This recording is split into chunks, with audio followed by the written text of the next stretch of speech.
Hello friends, welcome to Jahangir Sahab math. मेरा नाम है नरेंद्र जहांगीर और हमने क्लास 10th मैथ्स की एक्सरसाइज 9.1 का क्वेश्चन नंबर 7 लिया है।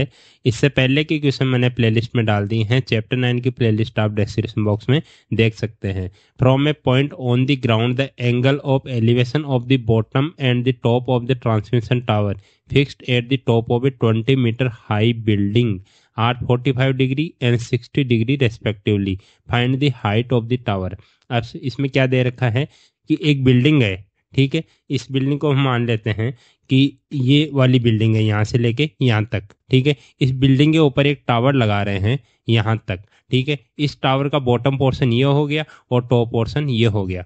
अब एक पॉइंट है, मान लो ये पॉइंट ए मान लेता हूँ, ठीक है। इस ए पॉइंट से क्या हो रहा है, इसके बॉटम पोर्शन को कोई देख रहा है और इसके टॉप पोर्शन को भी देख रहा है। तो बॉटम पोर्शन जो है वो उस बॉटम पोर्शन को देख रहा है, तो जो एंगल बन रहा है वो कितना बन रहा है, 45 डिग्री का बन रहा है।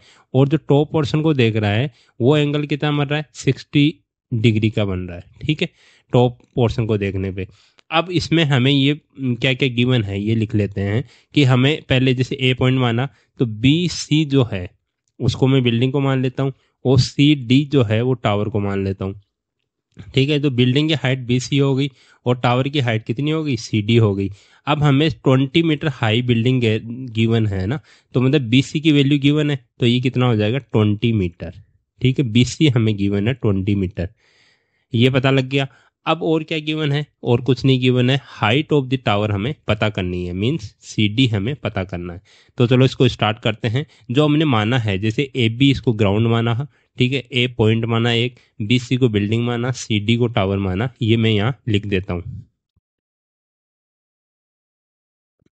तो मैंने यहाँ लिख दिया है, let b c is the height of the building. Height of the building b c को माना था, ये 20 मीटर गिवन है। सी d is the height of the tower and a is the point on the ground, जहाँ से हम इसके top और बॉटम पोर्शन को देख रहे हैं और जहाँ से एंगल बन रहा है, ठीक है। तो अब क्या करेंगे, इसमें देखो हमें पता करना है, सी डी की वैल्यू फाइंड आउट करनी है और हमें सी बी पता है। अगर बी सी पता है या सी बी पता है तो हम ए बी फाइंड आउट कर सकते हैं। तो हम ट्रायंगल ले लेते हैं ए बी सी।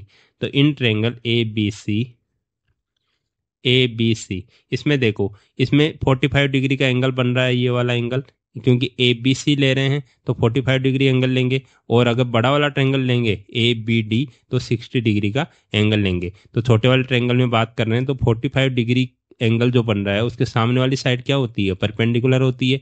और इसके एडजेसेंट साइड क्या होती है, ए बी जो है वो क्या हो जाएगी, बेस हो जाएगी। मीन्स परपेंडिकुलर हमें पता है, बेस हमें फाइंड आउट करना है। तो परपेंडिकुलर और बेस में क्या रिलेशन होता है, जैसे हमने पढ़ा था कि पंडित बद्री प्रसाद हर हर बोले, ठीक है। इसमें देखो परपेंडिकुलर और बेस, ये लास्ट वाला रिलेशन है, ये किसके इक्वल होता है, टेन थीटा के इक्वल होता है, ठीक है। मीन्स टेन थीटा का आप फॉर्मूला लगा सकते हैं। तो 1045 कितना हो जाएगा इसमें, 1045 डिग्री इज इक्वल टू कितना हो जाएगा, परपेंडिकुलर पहले लिखना है बी सी, ठीक है। B c upon base, base कितना है ए बी, ए बी लिख दो।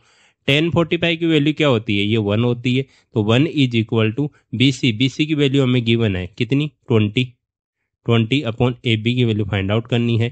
तो यहाँ क्रॉस मल्टीप्लाई कर दो इसको, ए बी को 1 से मल्टीप्लाई कर दो, तो ए बी हो जाएगा इज इक्वल टू 20 आ गया। तो ए बी की वैल्यू आ गई 20 मीटर, ठीक है। ये हमें पता कर ली, तो मीन्स ए बी की जगह रख देता हूँ 20 मीटर, ठीक है। अब देखो हमें बड़ा वाला ट्रायंगल लेंगे अगर ए बी डी, ठीक है। तो इसमें बेस पता है, एंगल कितना बन रहा है 60 डिग्री का। और इसमें इसके जो एंगल के एडजेसेंट साइड है वो बेस होगी ए बी, और जो 60 डिग्री के सामने वाली साइड है, ये वाली साइड है पूरी, मतलब जो बी से लेकर डी तक पूरी साइड है, वो क्या है, इसका परपेंडिकुलर हो गया। तो हम इसमें ये टेन थीटा का फॉर्मूला फिर से लगा सकते हैं। तो in triangle A b d tan theta लगाएं, क्योंकि परपेंडिकुलर और बेस इनमें कौन सा रिलेशन होता है, टेन थीटा का होता है। थीटा कितना है 60 डिग्री, और इसमें परपेंडिकुलर क्या हो जाएगा, बी से लेके डी तक पूरा। तो बी डी अपॉन बेस क्या हो जाएगा ए बी, ए बी लिख दो। टेन 60 की वैल्यू क्या होती है, √3 होती है, is equal to b d की वैल्यू, बी डी देखो फाइंड आउट करना है, तो b d upon a b की हमने फाइंड आउट की थी कितनी है, 20 है, तो 20 रख दो। तो बी डी की वैल्यू हम यहाँ से फाइंड आउट कर लेंगे। इसके देखो यहाँ डिवाइड में 1 कर देता हूँ, तो क्रॉस मल्टीप्लाई करेंगे तो b d into 1 b d हो गया, और √3 इंटू 20 तो 20√3 बन गया। ठीक है, तो बी डी की वैल्यू हमारे पास आ गई 20√3। ठीक है, अब ये बी डी हमें नहीं पूछा है, हमें पूछा है सी D means height of the tower. So यहाँ लिखेंगे, so height of the tower, height of tower क्या है इसमें सी डी। तो सी डी को क्या लिख सकता हूँ, सी डी को देखो बी से लेके डी तक माइनस कर दूंगा, अगर बी सी माइनस कर दूं means b d minus b c कर दूं तो सी डी आ जाएगा। तो बी डी की वैल्यू हमने फाइंड आउट की थी 20√3 माइनस बी सी की वैल्यू 20 है। अब देखो 20√3 माइनस 20 कर दिया तो √3 बच जाएगा, नहीं बचेगा, क्योंकि आप देखो ना इसको मल्टीप्लाई नहीं किया हमने, ये गलती नहीं करनी है आपको। इसमें क्या करेंगे हम 20 मल्टीप्लाई जो है इसके, देखो 20 के मल्टीप्लाई में 1 है यहाँ पे। ठीक है, तो 20 कॉमन ले लेंगे, तो 20 कॉमन ले लेंगे तो यहाँ क्या बचेगा √3 और यहाँ क्या बचेगा 1 बचेगा। ठीक है, कुछ लोग क्या करते हैं जैसे 20√3 माइनस 20 करेंगे तो √3 लिख देंगे, वो गलत हो जाएगा, क्योंकि ऐसा नहीं होता। इसको आप मल्टीप्लाई करेंगे तो कुछ वैल्यू आएगी इसकी, मान लो 40 आ गई तो 40 माइनस 20 करेंगे तो 20 आएगा आंसर।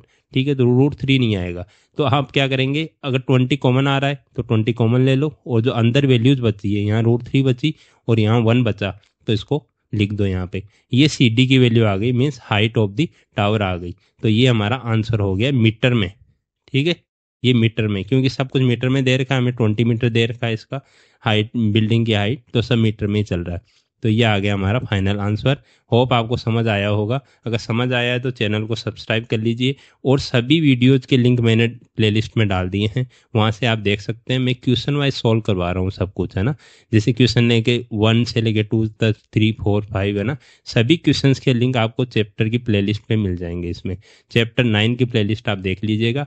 और मैं कहूँगा जैसे टेबल जो आपने पढ़ी थी ट्रिगोनोमेट्रिक टेबल, वो आपको याद होनी चाहिए। ठीक है, उसको ज़रूर आप याद रखें, और उसकी जो ट्रिक बताई है मैंने याद रखने की, वो उसका अलग से वीडियो बनाया है, वो आप देख लीजिए और उसको कंटेस्ट कर लीजिए, याद कर लीजिए, मतलब पूरा एकदम याद होना चाहिए। चैप्टर 8 और चैप्टर 9 में कोई भी नंबर नहीं कटना चाहिए आपका।